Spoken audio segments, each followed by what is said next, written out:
To bid on government contracts, you need to be registered in SAM. And I'm not going to lie to you, they have made registration a lot harder than it should be. But don't worry, you are not alone. I am here with you.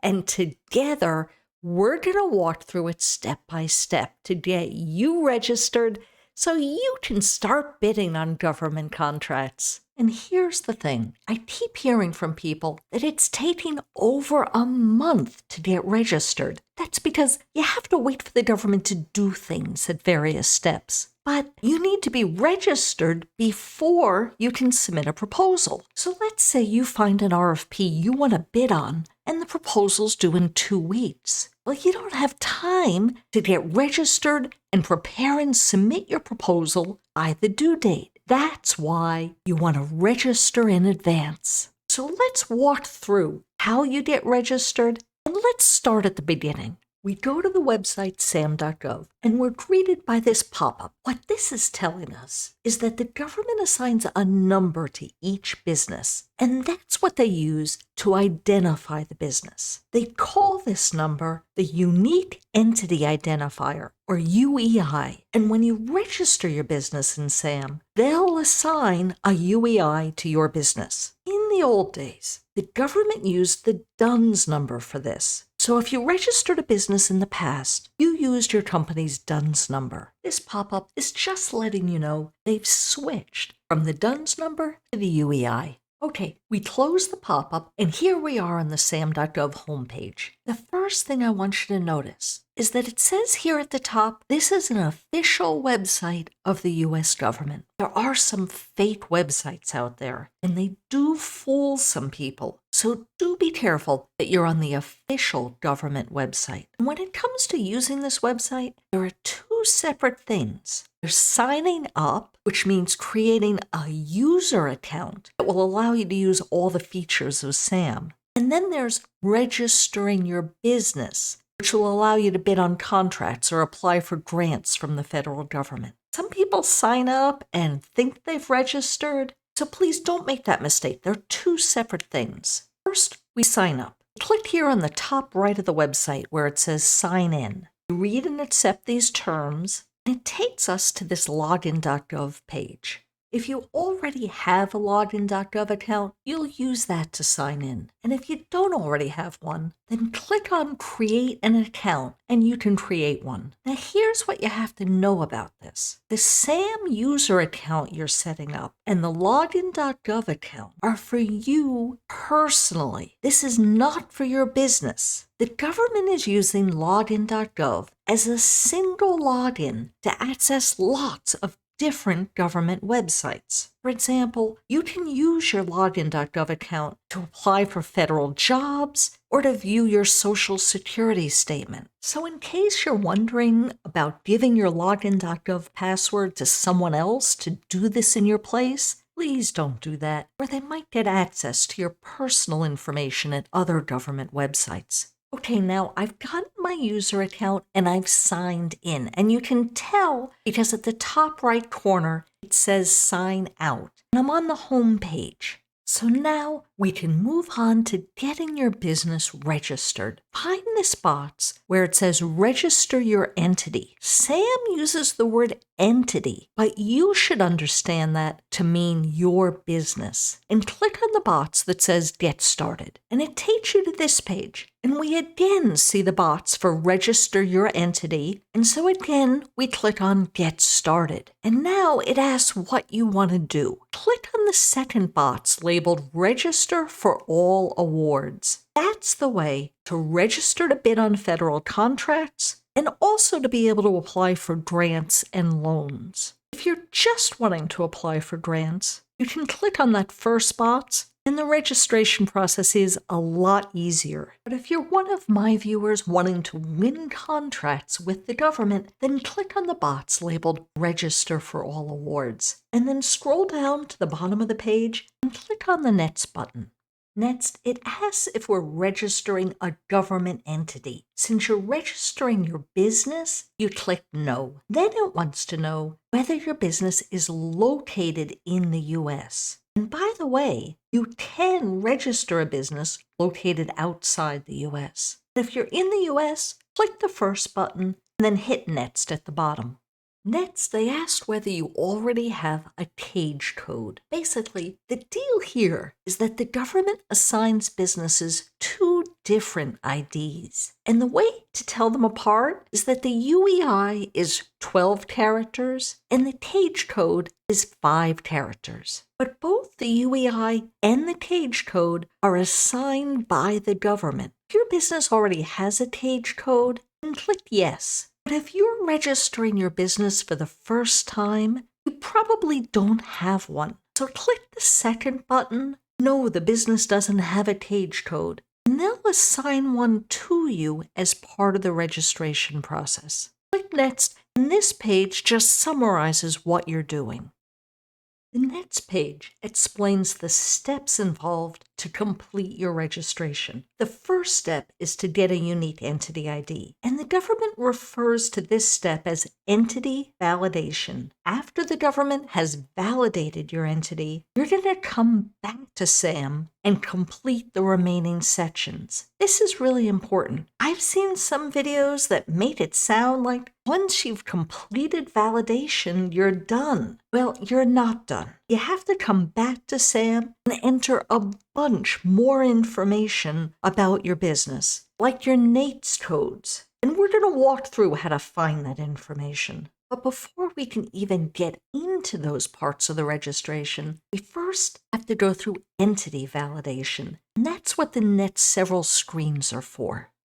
On this screen, they're asking for your legal business name and your physical address. Your entity's legal business name is the name you registered with your state filing office, or the name used on legal documents and your tax returns and bank documents. For those of you operating a sole proprietorship, your legal business name is your own name, and it's optional, but you can also enter a doing business as name. That's any other name you use for your business. For example, if you use a trade name that's different from your legal business name, you can enter it here.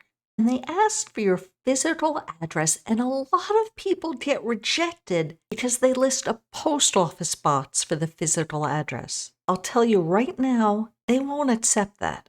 For those of you who work at more than one location, they want you to enter the address where you keep the books and records for your business. And these days, I know lots of people are operating their businesses from a home office, and it's perfectly fine to list your home address in that case.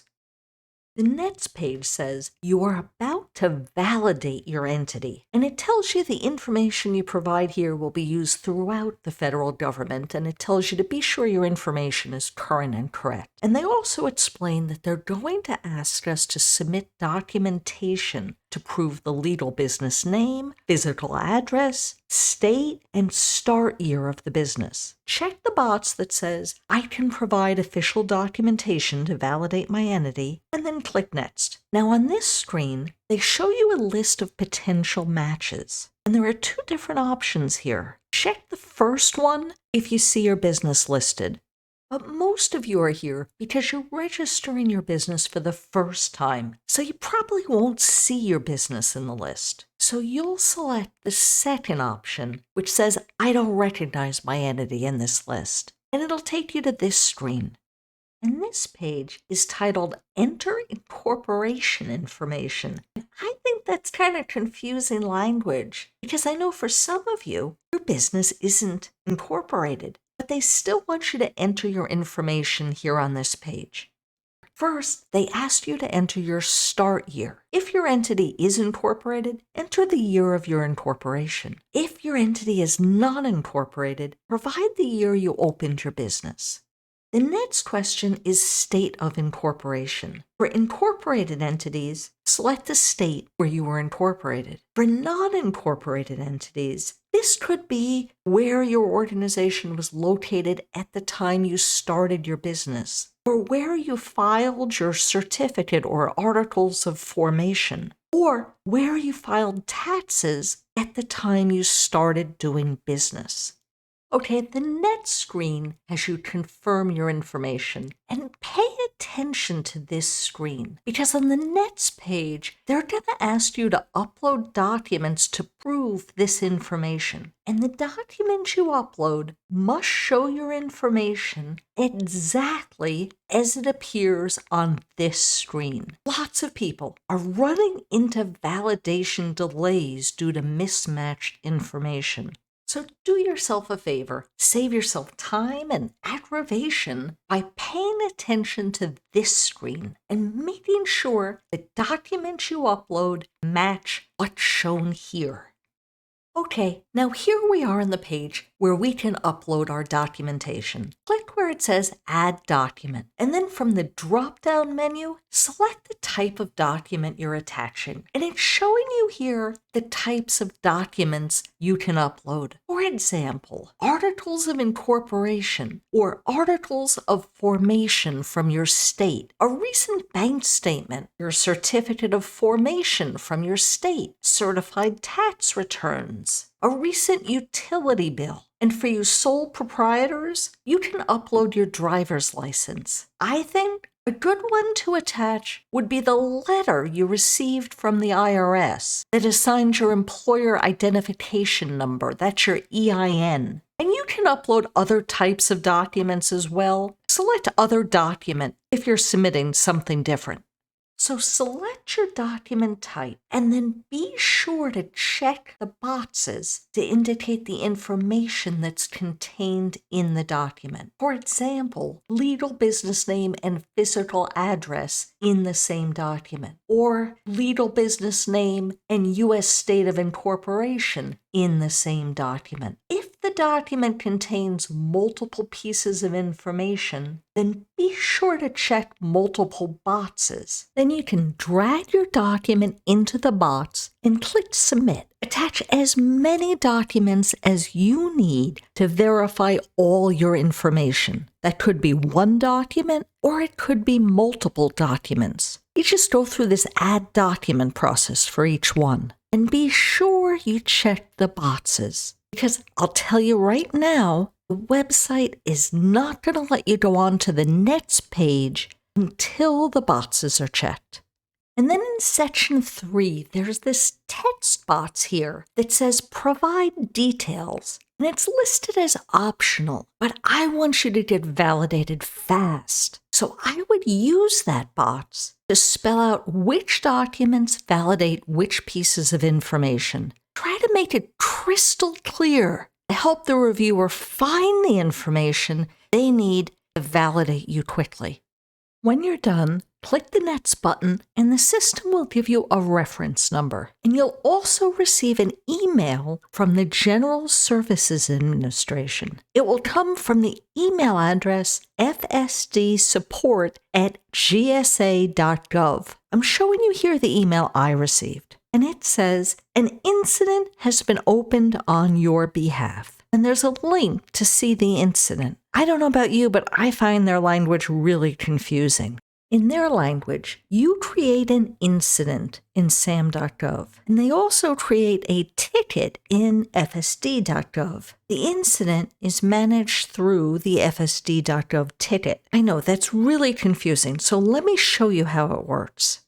This is the website FSD.gov, and you can see here it's an official U.S. government website. You use your login.gov credentials to sign in to this website, and then you can click on this My Incidents button, and there you'll be able to view the status of your incident and also to send and receive messages about your incident.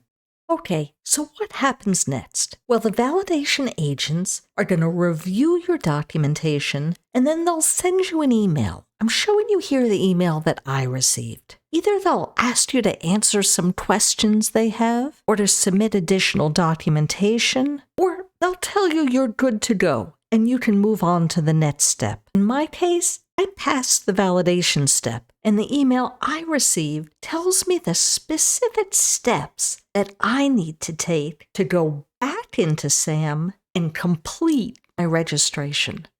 Okay, let's move on and cover the remaining information you need to wrap this up, starting with your NAICS codes, which are super important in government contracting because they're going to determine who your competition is for contracts, who you can team with on contracts, and what contracts you can bid on. Your NAICS code identifies what your business sells. In other words, what industry you're in. And one of the reasons NAICS codes are so important is that the small business size standards are based on NAICS codes. So let me show you exactly how this works. To find your NAICS codes, you go to the website census.gov/NAICS. And this website allows us to do a keyword search. So let's walk through some examples together. Let's say you're a janitorial company. The first two results we see here are for wholesalers, and the third is for equipment and supplies stores. So if you're providing janitorial services, then the NAICS code is 561720. Now let's try landscaping. And here, it tells us the NAICS code is 561730. Maybe your company provides administrative support, so let's search for that. The first four don't look like a match, but I see two of them that are for services. Code 541611 is for administrative management consulting services, and code 561110 is for administrative management services.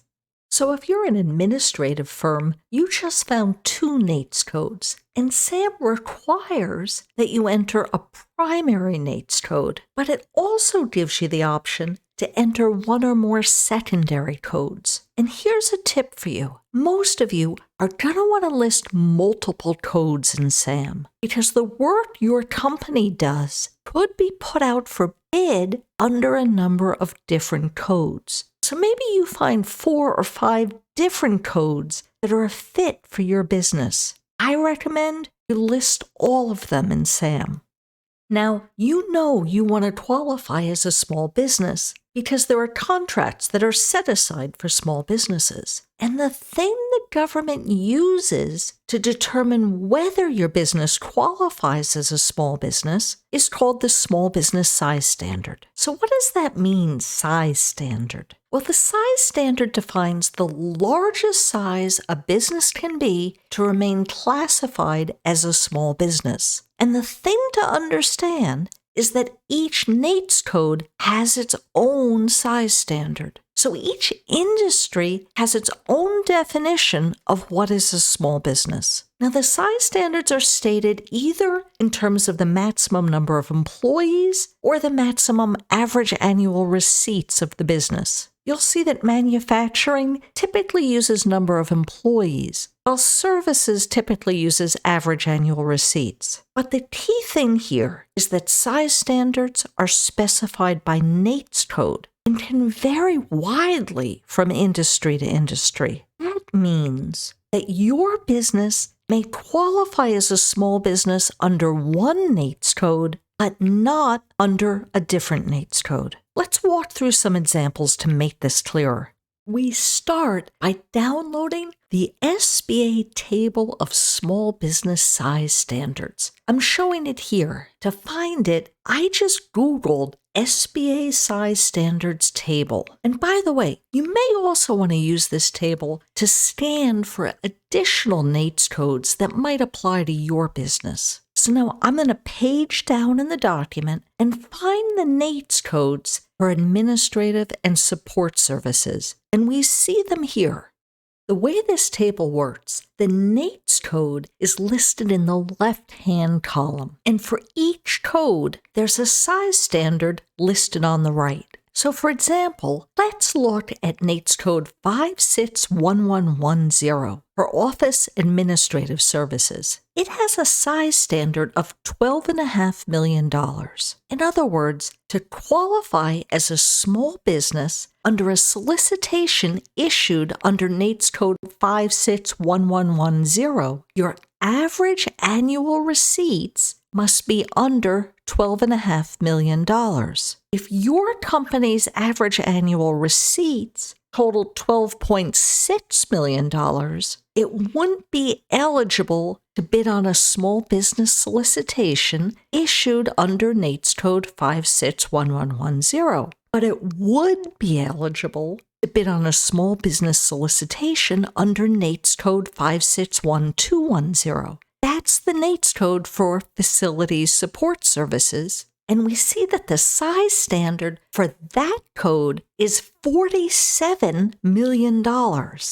Okay, now let's take a look at some manufacturing NAICS codes where the size standard is specified in terms of number of employees rather than annual receipts. You see that in the right-hand column of this table. Here we see if your NAICS code is 325520 for adhesive manufacturing, the size standard is 500 employees. But if your NAICS code is 325992, the size standard is 1,500 employees. So, if you're in the business of photographic film manufacturing and you have fewer than 1,500 employees, then your business qualifies as a small business for federal contracts. And let me give you 2 more tips on NAICS codes. First, you know you want to qualify as a small business. And maybe your business is small under some NAICS codes and not small under other NAICS codes. In that case, for what you list as your primary NAICS code, use a code where your business qualifies as a small business. Second, let me answer a question I get asked a lot. You can come back and update your SAM registration at any time to add more NAICS codes. So maybe you initially register with just your primary NAICS code. But then you find an RFP you want to bid on. It uses a different NAICS code. You can always update your SAM registration to add that NAICS code. So now that you know how the government determines whether your business qualifies as a small business, you'll understand why SAM asks you to enter your annual receipts and your number of employees. And SAM requires you to submit worldwide data. And they use that word worldwide. What they mean by that is they want you to enter the receipts and number of employees for the entire entity. For example, if you have different divisions, different locations, the numbers you're entering are for the entire organization, not just the numbers for a single location. And for receipts, the number to enter in SAM is your average annual receipts. And note that there's been a recent change to this rule. Now registrants that have 5 or more years of receipts will use a 5-year averaging period. For number of employees, the number to enter is the average number of people employed over the entity's last 12 months, including people employed by the parent organization, all branches, and all affiliates. Moving on, SAM also asks you to enter PSC codes, but entering your PSC codes is optional, so I'm not going to cover them here. But if you want to enter PSC codes, I have a video on how to find them, and I've put a link in the notes below. Now, all of the information I'm showing you next is required in order to complete your registration. You'll need to enter your taxpayer identification number. This is either your employer identification number, the EIN, that's the number the IRS assigned to your business, or it's your social security number. Now, I know some of you have sole proprietorships, and you report your taxes under your social security number. You can use your social security number here. However, let me just say that getting an EIN from the IRS is real easy. It's a lot easier than what you're going through right now with this SAM registration. You just go to the IRS website, request an EIN, and they'll give you one. Next, you're required to enter your bank information. And if you're wondering what they do with this information, they're asking for this so they can pay you electronically. They ask for your bank's routing number, your account number, and you also have to provide the bank phone number. And if you're wondering why I always talk so much about security, this is one of the reasons. You really don't want someone else going into your SAM record and changing your banking information to steal your payments from the government.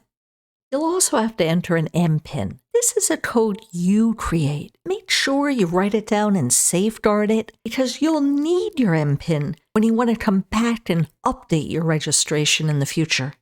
Next, SAM requires you to enter points of contact for your business. And there are 3 that you're required to enter. They're the contacts for accounts receivable, electronic business, and government business. And for each one, you'll enter the first and last name, email, phone number, and address. But this doesn't mean you need to have 3 people. So maybe today it's just you, and you list yourself for each of the 3 required POCs. And then as your business grows, you can come back and add more people and change contact information whenever you want.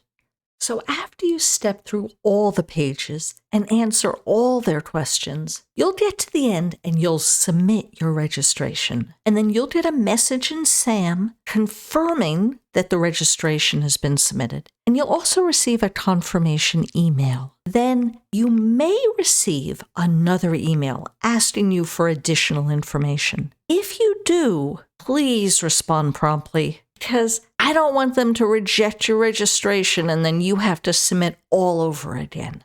They may instruct you to submit a notarized letter, formally designating the authorized administrator for your business. And you submit that letter through the FSD website, not the SAM website. Let me show you how you do that.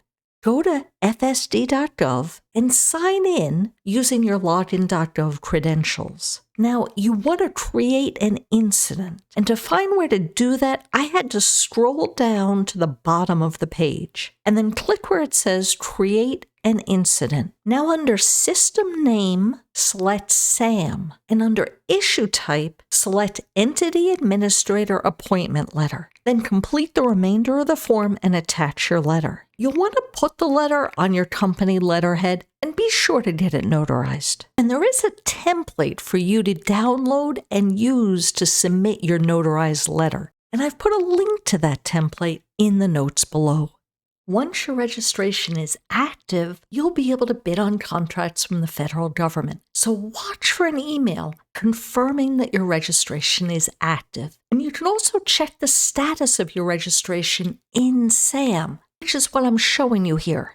And one last thing, when you're entering all your information in SAM, the very end, you'll be given the option to create or update your SBA profile. And that will add your business to the SBA's dynamic small business search, which I'm showing you here for most of us. By the time we get to the end, we're exhausted and we just want to submit our registration. And filling out this information is optional. So you can go ahead and submit your registration without it. But you may want to come back later and submit this information. It will allow contracting officers to find your business when they're conducting a search. I've got a whole video on how to add your business to the SBA Small Business Search. Check out the link to that video in the notes below. Hey friends, I hope now you have the confidence to go do this yourself. So get registered and watch the rest of my complete course on government contracting, because I've spent thousands of hours learning this stuff, so you don't have to. And I've distilled it all down in my course, so you can learn the very best actions you can take to grow your business with government contracts. Thanks for joining me today. See you next time.